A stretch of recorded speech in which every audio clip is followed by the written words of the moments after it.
Thank you all. As everybody here said, thank you for coming back. Especially the last talk and the last day, it's thank you for coming back.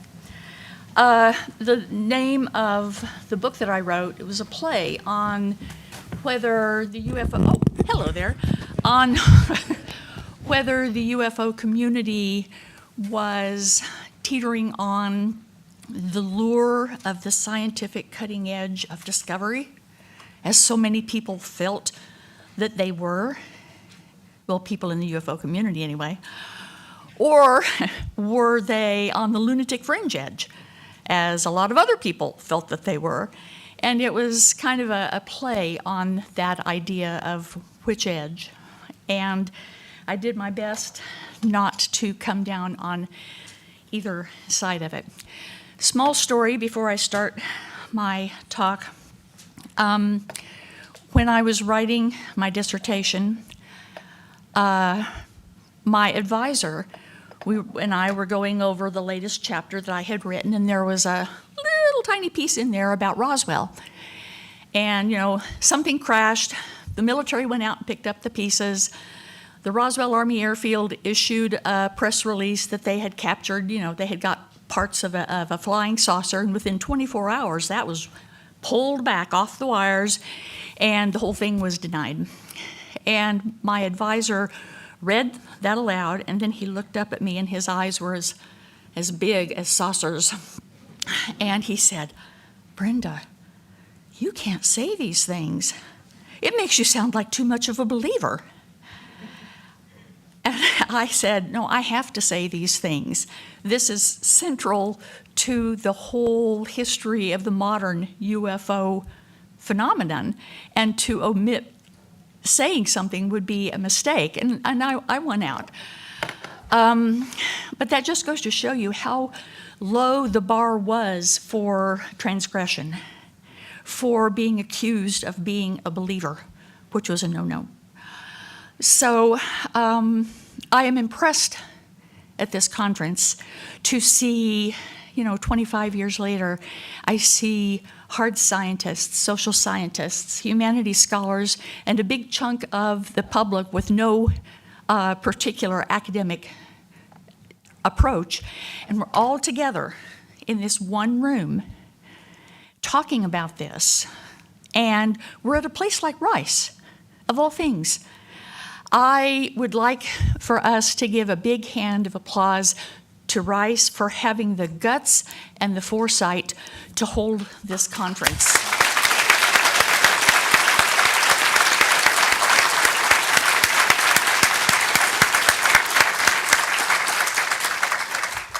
Okay, let's see how much damage I can do here now. I am pleased and honored to be here today. At the end of my 2001 book, I quoted J. Allen Hynek and Jacques Vallée's statement that UFOs offer us an opportunity to increase the borders of our awareness and come to a new knowledge founded on a new science. Today, I'd like to add, and a new religious studies. For the purpose of this talk, I want to ignore the extraterrestrial hypothesis. I have doubts that it's the entire explanation for the true unknowns that lie at the heart of the UFO phenomenon. It could be true in part, but I just want to set that aside for now. Instead, I'd like to put together another set of ideas. See the old gray-haired lady there? I'd like to put together another set of ideas about the possible provenance of UFOs and their occupants. I'm not willing to bet the farm on these ideas, but I believe they are at least somewhat plausible, and I appreciate the opportunity to run them past you. We start out by considering consciousness. The dominant scientific point of view about the nature of consciousness is that it has arisen out of a material substrate via the processes of evolution. It's an epiphenomenon of the material brain. However, whoops, go back. There we go. However, okay, now I'm really in trouble. Let's see. Well, on your end maybe, but on my end I'm I'm sinking. Let's see. Okay, scroll bar. That should maybe do the job. Brenda, this is the I need to scroll down. Oh, yeah. Just make sure you're in the box. There you go, see? I got you. A lifesaver. A growing number of scientists and physicians and other thinkers believe that consciousness exists independent of the brain. The physicist Paul Davies believes that consciousness is, and I quote, a fundamental feature of the universe, not just localized to human beings. The political scientist Alexander Wendt and philosopher Bernardo Kastrup suggest that consciousness in human beings is a particular instance of the collapse of the larger universal wave function that is consciousness.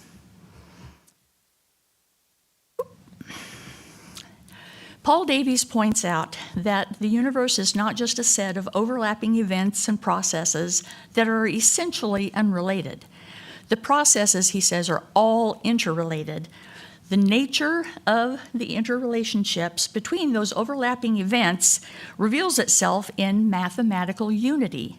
Together, these processes and the events that together they organize toward consciousness.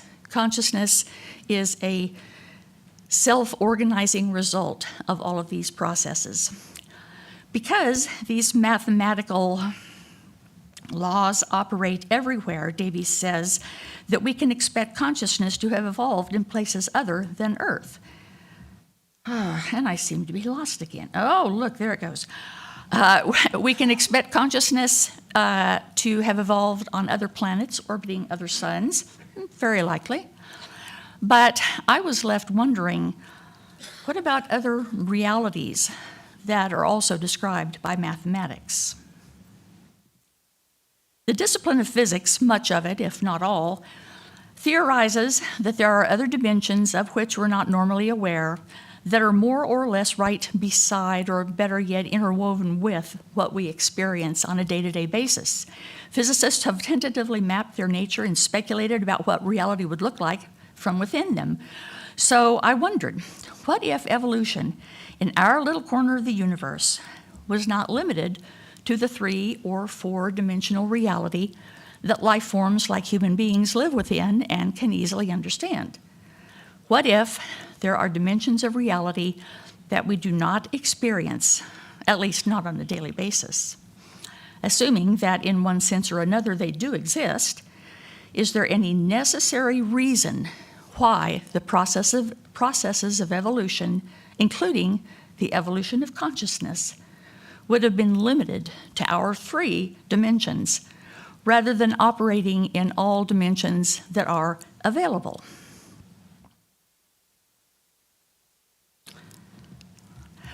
My impossible idea is that multidimensionality is a salient quality of this part of the cosmos that we call Earth. This is probably true for the whole cosmos, but certainly for our part here. That the forces of evolution are organizing principles that operate on all available levels. That non-human life forms exhibiting both consciousness and intelligence may have evolved here and call Earth home.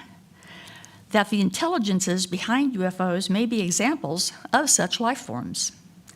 That if they are, then given the reported appearance of most of them, they may constitute a branch of the primate family tree, since that seems to be the branch in 3D that has evolved the most complex forms of intelligence and consciousness.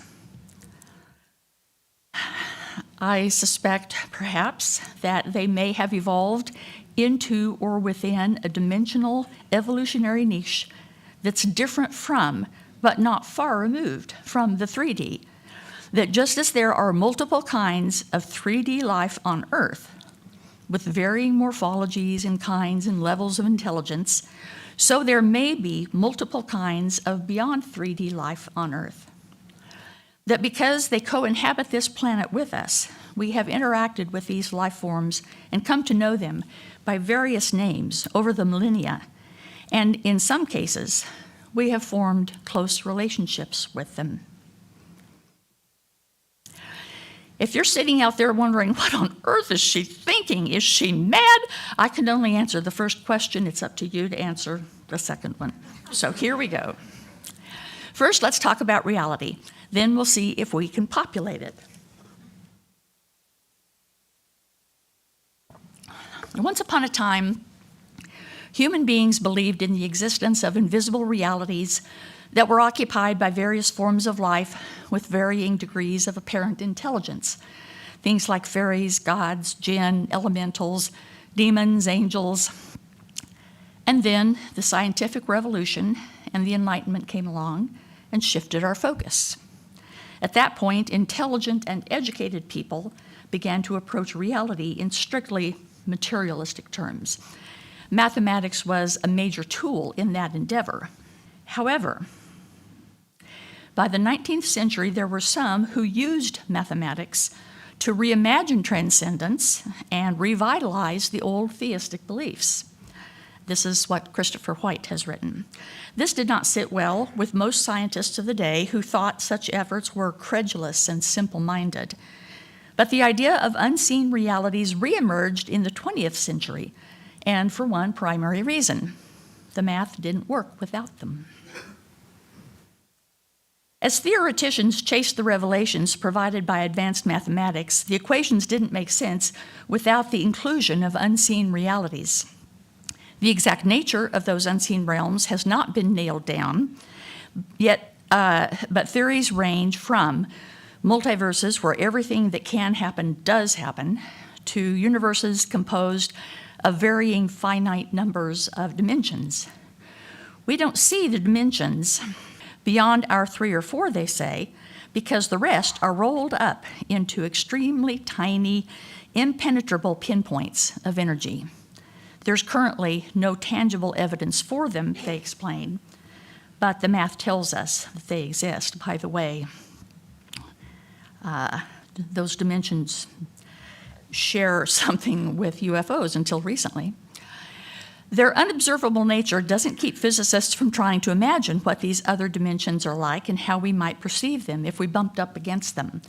Of particular interest is the dimension conceptualized as closest to our familiar 3D or 4D reality, the 5th dimension. Scientists using the Large Hadron Collider are trying to coax subatomic particles called gravitons to manifest to us from the reality next door. Physicists aren't certain that gravitons exist, but there is some indirect evidence for them. If they can be found, they would be tangible, if very fleeting, evidence for the reality of a 5th dimension. For the rest of us who'd like to know more about these dimensions but don't have enough money on our credit cards to buy an atomic collider, we're left trying to imagine what we would perceive if something from the dimension next door became observable to us. Some physicists think that ripples or fluctuations in the 5th dimension would appear as light or even particles in our reality. Whatever we could perceive would no doubt appear distorted or wavy because we'd be seeing, in effect, shadows from the other dimension. Imagine our 3D reality to be a swimming pool, they say, and human beings are creatures who live out their lives underwater. We might not be able to see the ripples that form at the surface of the water, ripples from the 5D world, but we would be able to see a wavery, distorted shadow of the ripples on the bottom of the pool. We're never likely to be able to directly see or understand what 5D reality is like, say physicists, unless, and I quote somebody else, unless some other dimensional life form pulls us from our 3-dimensional spaceland and gives us a view of the world from its perspective. Not my words, their words. I suggest that perhaps this is exactly what UFOs have been giving us, a glimpse into another level of reality. As any good UFO sighting database would confirm, their manifestations in our world could be described in exactly these terms. They often appear as balls of light. When they appear as particles, though, it's not just at the subatomic or atomic level, like the hypothetical graviton. They appear as solid structures that are visible to the unaided human eye, trackable on radar, and capable of leaving physical traces. Sometimes they change shape or seem to split into many or merge into one, all of which might be expected of a 5D object manifesting in our 3D reality. Their points of entry or departure sometimes appear in our reality as exactly these kinds of wavery, distorted areas. They, or their non-human intelligent occupants, have lifted hapless human beings into disorienting settings that may be within their reality. As Leslie Kane has observed, UFOs operate as if they were outside the boundaries of our physical world, but in it at the same time. Perhaps it's because they are. Now let's see if we can find anyone to populate these dimensions. Michael Masters is an anthropologist with an intriguing theory about UFOs. In greatly condensed form, his basic argument is that from the point of view of biological anthropology, the ETH has significant problems when accounting for UFOs and their reported occupants. The first problem, humanity is a bipedal, big-brained, intelligent species. For a number of reasons, this is a physiological form that's not likely to evolve on a separate planet elsewhere in the universe. Any other species that is similarly bipedal would be the result of similar evolutionary problems resulting in similar solutions in similar environments. These are his words. We aren't that likely to find an exo-environment that has been that similar to Earth throughout its geological evolution. Second problem, the physiology of communication as it might have evolved in some extraterrestrial species could be so far removed from the vocal cords and ears, and etc. that developed on Earth as to make intelligible communication extremely difficult, not to mention the cognitive and symbolic issues involved in communication. His point, we're more likely to share traits, physiological and cognitive, with creatures that have evolved within this Earth environment than we are to share traits with extraterrestrials. The NHIs behind UFOs share our basic morphology in a number of key respects and have no trouble communicating with humans. This suggests to Masters that they may have evolved here. They could be what humanity looks like in our distant evolutionary future. They could be our far future kids who've learned how to time travel and come back home to see the old folks. Masters' theory is thought-provoking. When I considered his evolutionary perspective, together with the other pieces of evidence about UFO behavior, however, I came up with a slightly different scenario.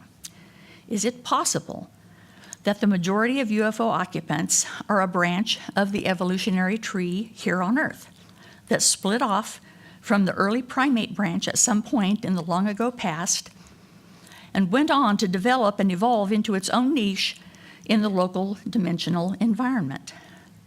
That local environment, remember, does not stop with the 3D physical world as we experience it.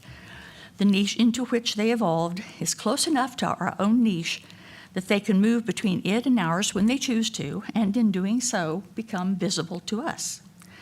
Ergo, at times, they seem physical, but then they, to our senses, suddenly disappear as they go back to their own niche. Their ability to speak to us in our many languages comes from the fact that they have lived and moved among us for aeons and had ample opportunity to track our development and learn our languages.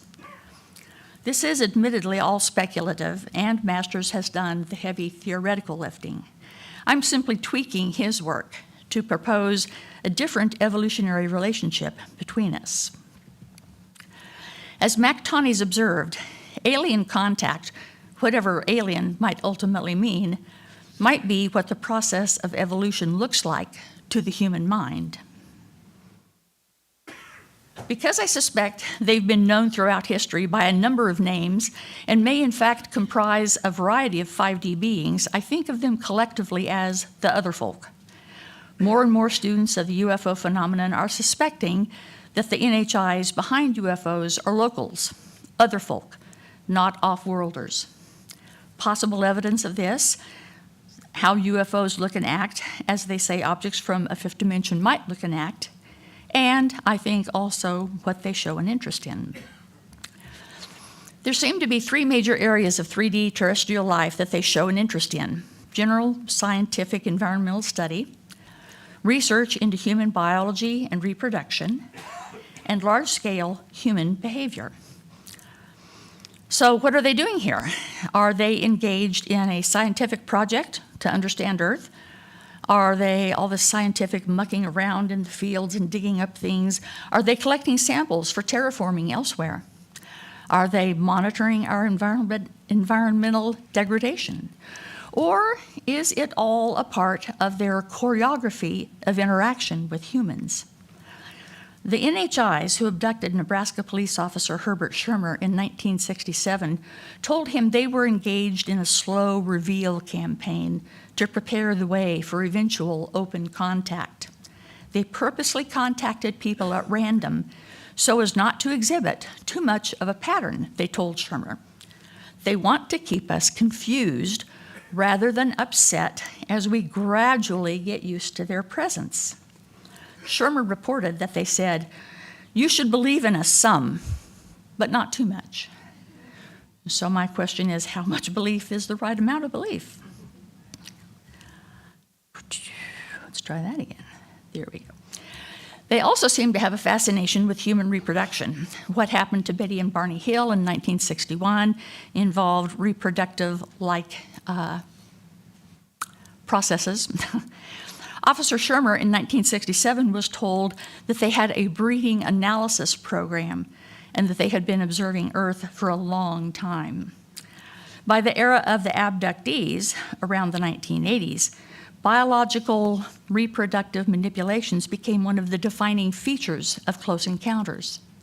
The NHI's reasons for doing this, however, continue to be a matter of debate.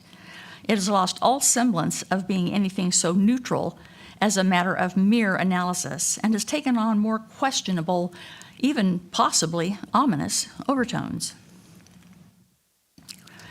The NHIs behind the UFOs also exhibit an interest in human behavior. As noted above, they express an interest in our environment and give messages to some of those they contact advising us to take better care of it. However, it's just words. They aren't reported hovering very often near toxin-laden Superfund sites on land, nor near the floating garbage islands in the Pacific Ocean. But note the areas of human behavior that they never show any interest in, things that are important to us as humans. A whole list of things that you don't hear them talking about it much.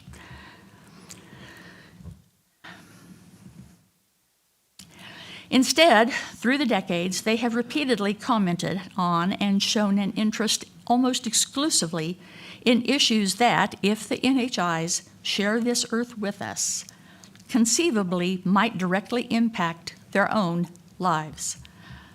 For the first time in history, human beings have the capability to massively impact our environment in very negative ways in a matter of minutes. If we share a multidimensional environment with them, it makes sense that this might matter to them. In the early decades of the post-World War II era, the messages contactees and other kinds of close encounter experiencers received concentrated heavily on the danger of nuclear weapons.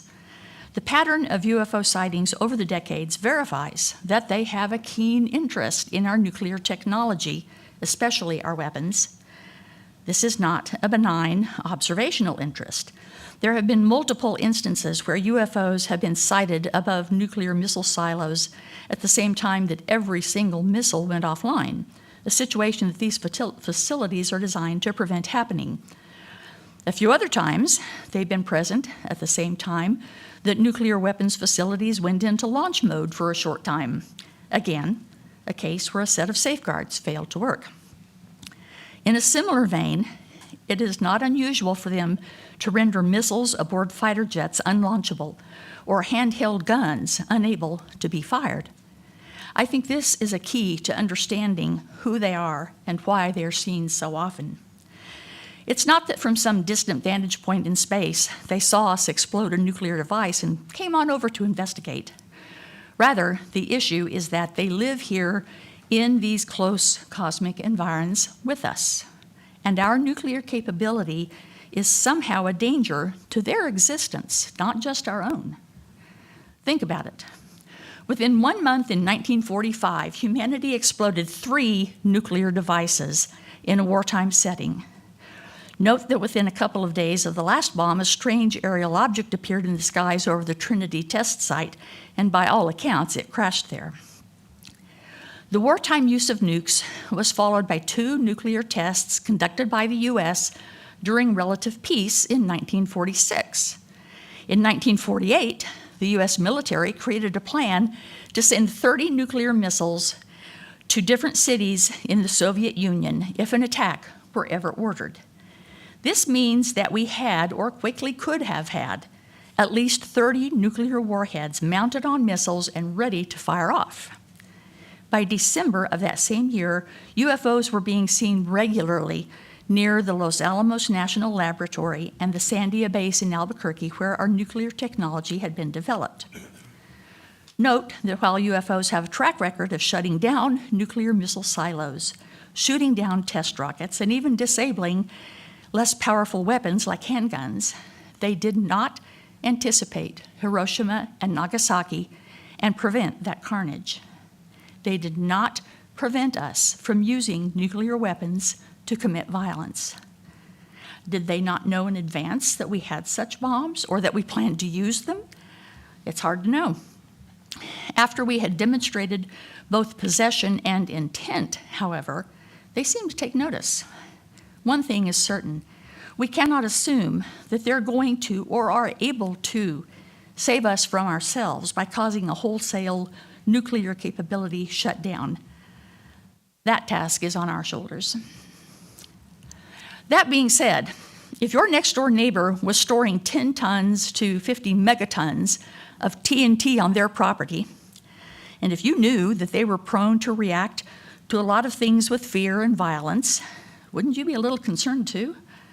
Maybe the reason we see them as often as we do is because they're patrolling the neighborhood to stay on top of whether humanity is moving to turn it into a nuclear wasteland. No matter what dimension you think UFOs originate from, that was fun, it was fun. No matter what dimension you think UFOs originate from, many in the UFO community accept that they have been here, wherever you think here to be, for a very long time. So what does that mean for us? There have been numerous theories about the ways in which UFO entities might have interacted with humanity down through history. They may have been involved in the biological evolution of Homo sapiens, some people think. They were involved in the creation of great monuments and temples in the ancient days, either directly or at least by assisting humans. This is what other people think. Most of these theories have been discounted as giving too little credit to the natural processes of evolution and to the growing ingenuity and talent of our species over time. I'd like to talk about one other important aspect of human life in the context of our living within a multidimensional neighborhood cosmos with intelligent beings populating it. Our religious beliefs and behaviors, which tend to be triggered by UFO-like phenomena. In October 2017, a foreign object was discovered traveling through our solar system. It defied the laws of physics governing the movement of things like asteroids and comets. It was, some suspected, a technological rather than a natural thing, a mechanical stand-in for our first confirmed interstellar visitors. The many conversations that ensued about this wanderer, to quote Avi Loeb, often veered into the religious. Avi Loeb, as you know, is a professor of astronomy at Harvard and was involved in the discovery of this object known as Oumuamua. It's not an unusual reaction to encounters with an unexpected other that fall outside the parameters of the unknown. In 1973, the chair of the physics department at Southeast Missouri State, Harley Rutledge, assembled equipment and a college-educated team of observers to track and try to explain away a series of UFO sightings that had been occurring in the area. It was the first scientific field study of its kind, and the findings were not at all what everyone expected. His first unmistakable encounter with a UFO left him in awe, just like the people who discovered Oumuamua. Harley Rutledge wrote, "A great wave of excitement overwhelmed me. More was involved than the measurement of physical properties of UFOs by dispassionate observers. In this project, we dealt with an intelligence equal to or greater than that of man. In my opinion, this additional consideration is more important than the measurements or establishing that the phenomenon exists." As Avi Loeb noted, reactions to encounters with NHI, whether in person or via finding what may be artifacts, often go beyond simple awe and veer into frank religiosity. Why is this so? It's a well-worn observation nowadays that any sufficiently advanced technology might look like something supernatural to an observer lacking a similar level of scientific know-how. The result of such encounters is to awaken a fundamental religious impulse within us, even among those with a scientific bent. The reasons for this appear to be rooted in our biology. The human brain is apparently hardwired to need gods, or at least to respond to certain kinds of stimuli as if they were gods, according to Newberg, Daikele, and Rouse in their book, Why God Won't Go Away. The center of sensitivity to these triggers is in the limbic system, the oldest and most basic part of the brain. This important neural nexus was present even in Neanderthals and is part of the evidence that even our earliest ancestors likely had some kind of propensity to feel transcendence and respond with some form of worship when confronted with triggering events. If the NHIs behind UFOs have been around our cosmic neighborhood for as far back as we can remember, it would make sense that close encounters with them might have triggered our forebears just as they trigger us today, and could ultimately have led to the growth of not only mythic stories and folkloric tales about non-human creatures like fairies, jinn, and elementals, but also religious traditions about gods, devils, and angels. This means that the field of religious studies and folklore studies likely has a strong role to play in advancing our understanding of the intelligences behind UFOs. After all, religion is a worldwide, pan-historical phenomenon. This makes it potential data, a record without equal that has something important to say about our long-standing relationship with the NHIs who have impressed us so profoundly throughout our history. But I'm not advocating for a religious studies focused as usual, though that has wisdom to offer. Typically, the study of religion proceeds along two broad paths. The first is the traditional one, theological. The inquirer stands within a religious tradition and studies it as an authoritative pronouncement about what a deity wants and how humans ought therefore to behave. It is based in a fundamental attitude of worship toward the deity. The second path of study is a more recent development, socio-historical. The inquirer stands outside of or firmly brackets any kind of frank commitment to the religious tradition being studied, adopts an attitude of more or less dispassionate examination, and uses the tools of the social sciences and historical criticism. In other words, the phenomenon of religion is treated like a mirror in which we see ourselves reflected as social and cultural beings. Mining the wealth of data buried in the world's religious traditions for possible insights about the nature of UFO occupants is going to require a somewhat different approach. It will mean studying the gods themselves for the first time as active actors on the world stage, not as remote and mostly silent presences that are the object of human religious sentiment that is grounded deeply in the past. Putting the NHIs described in humanity's past under the metaphorical microscope. This is what we must do, using the methods of the hard and soft sciences as well as the critical scholarship of the humanities. Looking at their interactions with humanity in much the same way that we look at political, economic, and cultural interactions between, say, ancient city-states in the Middle East, not treating them just as mirrors into which we look to regulate or console or understand ourselves. Let me make myself a bit clearer. If we looked at whales the way we have so far looked at God or the gods, we would study traditions about whales. We would devise belief systems that invoke whales as a reason for how things are or should be. We would perform rituals to honor or appease whales. We would build monuments to reify our relationship to them. Or alternatively, we would study how the idea of whales has been shaped by human culture and thinking, or how humans have behaved and continue to behave in the name of whales, or the role of beliefs about and practices invoking whales in the rise of commerce in human society, the formation of social structures, the development of writing, etc. But we would not actually know whales very well in their actual there-ness in and for themselves. We would know little to nothing about the unique nature of whales' skin or anatomy. We would know little to nothing about how they live and move through a medium that we can only visit, how they organize their social life, if any, how they communicate with each other, exactly where in the vast oceans are the areas they call home, if any, how they propagate and care for their young, assuming such exist, and how they fit into the larger ecology of reality. We would know little to nothing about them as and for themselves, and mostly know about them only as a mirror of ourselves in one sense or another. These kinds of approaches create a giant lacuna in our knowledge about beings that we have almost certainly encountered in our species' past.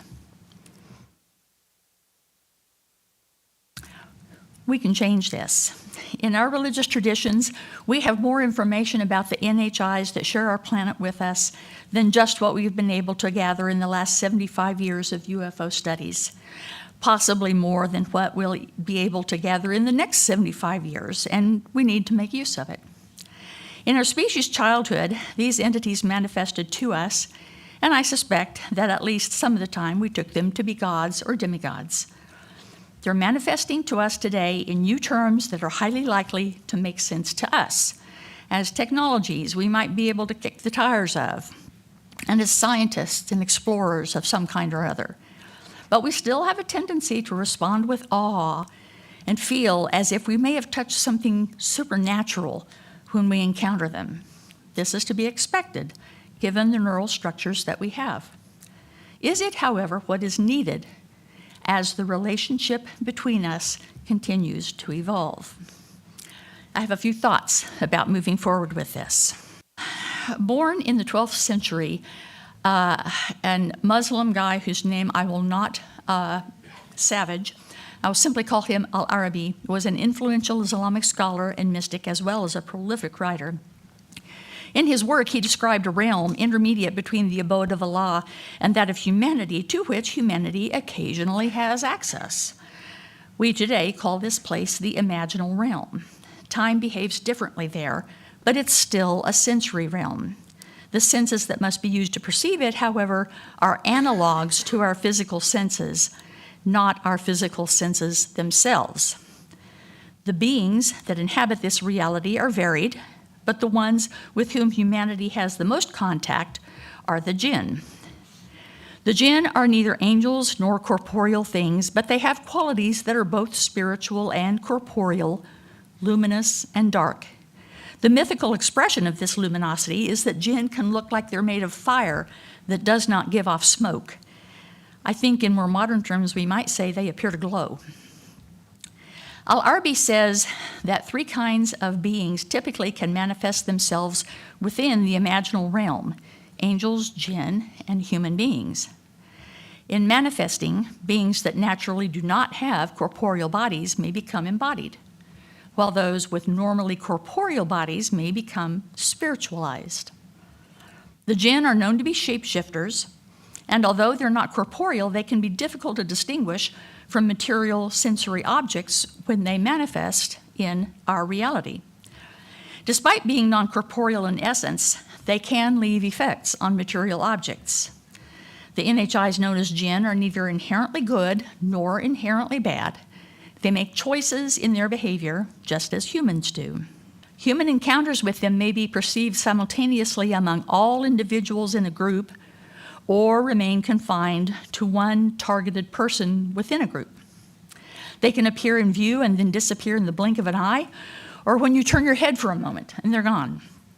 This is because, apparently, these beings, in becoming embodied and being seen, become in some way fixed in their corporeality and shape until they can make the viewer break their gaze or divert their attention. The chief trait of the imaginal reality is its ambiguity, its uncertainty, its deceptive qualities. One of the chief delights of the jinn is to give humans supposedly special knowledge that is, in fact, irrational and untrue. To use an indigenous term, the imaginal reality is the home of the trickster, and the jinn are consummate tricksters. Knowing what kind of jinn or NHI you're dealing with can be tricky. It's easy to think you're interacting with one kind when events later suggest you were actually interacting with a very different kind. Because human beings are largely out of our depth in the imaginal reality, and we lack clear-eyed experience with these sorts of NHIs, Al-Arabi enjoins us to use great caution. So where does all this leave us? Personally, says theoretical physicist Mikio Kaku, I'm thrilled by the idea of entirely new worlds that exist next to ours. Whether we want to conceptualize those new worlds as other dimensions or multiple alternative universes or block universes, that can be ironed out in time by our mathematical adepts. What I have been suggesting is that UFOs and their associated phenomena are very possibly evidence that these other realities exist, that they are essentially right here, and that they're probably teeming with life, even intelligent life. Just as we once gave up on the belief that the Earth was at the center of the universe, says Avi Loeb, so must we start to act from the clear statistical likelihood that we are not intelligent, sentient creatures without peer. We are very likely a great deal less accomplished than what the universe has already witnessed. The UFO phenomenon suggests that we don't have far to look to find our peers and indeed our superiors in at least some respects. Does all this diminish humanity? I'd like to borrow from the feminist theorist Donna Haraway to propose a new way of thinking and talking about ourselves and these NHIs. Haraway, who is wrapped up in the world of dog shows, writes about dogs and their relationship to humans, pointing out that the two are co-constitutive companion species that are co-evolving. Dogs are not just companions for us. They are a species that has been co-evolving with us. In that co-evolution, we have co-created each other. In other words, we, dogs and us, are more than individual creatures involved in owning and being owned. We are two distinct species wrapped up in a co-creative companionship that is, she believes, the rule in evolution, not the exception. Charles Fort famously mused that we humans might be the property of someone else. Maybe we're not property, per se, but co-creative companions of someone else. Human beings and the NHIs behind UFOs may be companion species too. In other words, ours is not an accidental relationship nor an incidental one. Perhaps it's profoundly consequential to both of us. The relationship may be a part of what constitutes each of us as a species. It may be co-constitutive of who and what we are. We may have co-evolved. We may be longtime companions of each other. And like all good companions, we may be training each other via acts of communication we barely understand. Sociologist Peter Berger writes that each age has its unique signals of transcendence. My impossible idea is that UFOs and their allied phenomena are ours. Maybe the non-physical intelligences that were known of before the scientific revolution are still here. Maybe their natural local niche is a dimensional one. Maybe it's something else. But they are an important part of the local ecology of life in and around planet Earth. They are probably not incidental to our existence. In fact, maybe they are co-constitutive of our evolutionary development, as we are of theirs. Maybe. Maybe we're co-evolving as companion species. They communicate with us today in forms and ways that are most in tune with what we're most likely to be able to perceive and fit into our existing cognitive categories. They communicate with us visually as technologies because we grok technology. And I think there's very little maybe about this one. They're not going away. Disbelieving in them doesn't make them disappear as if they were just figments of our imagination. Disbelieving just makes us culturally blind to their presence. It's time to relearn about our surprisingly populated cosmic neighborhood and do so with a broad and a surprisingly broader focus and a firmer footing. As I said above, religious studies approached from a new direction would have a lot to offer in this endeavor. So would science. But first, we're going to have to dethrone materialism from its stranglehold on scientific thought, put the materialist assumptions that lie at the foundation of much of science in its proper place within the larger context of reality. Then we're going to have to pay better attention to the experiential world around us. We need to pay better attention to our modern signals of transcendence, especially when they come to us in impossible guises. Because as Houston Smith said, enigmatic energies are at work in those signals. We have to learn how to be as humans, given these kinds of deeply weird energies. We must improve our instrumented data on UFOs and their occupants. We need to mine and refine our old data sets. We need to gather and analyze new instrumented data. This means we need more funding for this endeavor. And we must embrace eyewitness testimony as another valuable form of data. As Kimberly Ingalls has pointed out, it's a mistake to believe that the world we see through our instruments is more real or true than the world as we experience it. Both instrumented and experiential data provide access to knowledge and truth. This does not mean an indiscriminate acceptance of all experiential evidence. One way to judge the intersubjective value of personal experiences would be to use a set of criteria developed by folklorist Thomas Bullard, for instance, but I won't get into that here. Going back to a place and time in our collective thinking where we could have contemplated our modern signals of transcendence will mean going back in time, back to the beginning of the materialist age, and then rethinking some of our foundational assumptions. It does not mean abandoning science. That would be catastrophic for all of us. Yet it does mean tweaking some of its foundational assumptions and changing how we think about and approach various kinds of phenomena. You must be used to changing modes of awareness, depending on what task you're being asked to perform, writes Patrice Malidoma-Sommet. You must be alert to the way in which you're looking at things and know at any time the place from which you're looking at them. We have become accustomed to using different conceptual tools to look at events in classical physics and in quantum physics. The rules for data collection and understanding in the one don't translate effectively into the other. To know more about UFOs, we're going to have to do the same thing. Be able to look at the impossible using modes of data collection and understanding that are novel. The awareness of the person involved promises to be a key factor in the data gathering, as well as alertness to the conceptual place from which the person is doing the collecting. There are some dangers in doing this.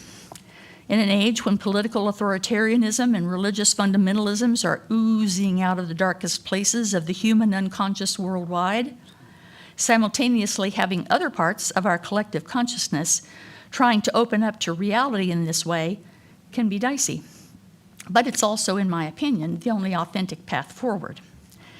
As Somé said, opening up to a larger reality will be, as all encounters with the imaginal are, deeply transformational. We need to take it slowly, proceed carefully, and know that, as the poet T.S. Eliot said, we shall not cease from exploration, and the end of all our exploring will be to arrive where we started and know the place for the first time. Thank you.